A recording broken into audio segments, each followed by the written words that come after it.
Notre rendez-vous sport à présent nous emmène à la rencontre d'une discipline plutôt méconnue. Le Krav Maga est une activité de self-défense rattachée à la fédération de karaté. À Nantes, ils sont près de 350 à le pratiquer. Cette année, une nouvelle salle d'entraînement vient d'ouvrir à la Chapelle-sur-Erdre. Mélange de plusieurs arts martiaux, c'est en fait une véritable méthode de combat. Le gars qui vous étrangle, il a les moyens de le faire. Il est plus fort que vous. D'accord? Donc, on ne rentre pas dans un jeu de rapport de force, puisqu'il est plus fort que nous, on ne va pas jouer à ce jeu-là. C'est le principe de base du Krav Maga, apprendre à se défendre quelle que soit l'attaque que l'on vous porte, être capable de s'adapter et surtout de sauver sa vie.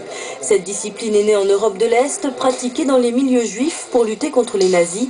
Elle sera ensuite utilisée par l'armée israélienne avant de s'ouvrir aux civils dans les années 70. C'est en aucun cas un appel à l'agressivité, c'est parce que les gens qu'on forme et les gens qui viennent vers nous, qui viennent vers cette discipline sont des gens un peu plus normaux, un peu plus insérés dans la société.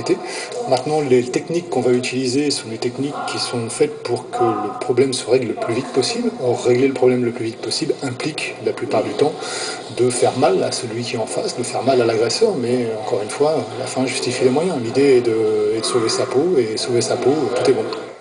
Quel que soit l'âge, le sexe et le gabarit, le Krav Maga s'adresse à tous. Mais à l'entraînement, les hommes sont en nette majorité. Ils viennent de tous les milieux. Pour ces débutants, la précision des coups est l'élément primordial. Il n'y a pas de chichi, quoi. On recherche l'efficacité. Et ce qui est bien, tout du moins dans cette salle ici, c'est qu'ils s'adaptent vraiment au contexte de la rue en général. Ils nous expliquent que ce soit autant qu'on soit avec des talons, une jupe, un pantalon ou quoi que ce soit. Ils adaptent vraiment toutes les situations. À un certain âge, on n'a plus besoin d'être en bonne condition physique. C'est pas fondé essentiellement là-dessus, c'est fondé sur la technique. J'exerce la profession de gendarme, donc c'est des fois dans certaines situations avoir un petit complément pour pouvoir sortir justement de situations critiques, ça peut être agréable. En hébreu, Krav Maga signifie combat rapproché, une traduction qui prend toute sa valeur lorsque l'on assiste à ce genre de séance. À présent, notre coup de cœur du jour.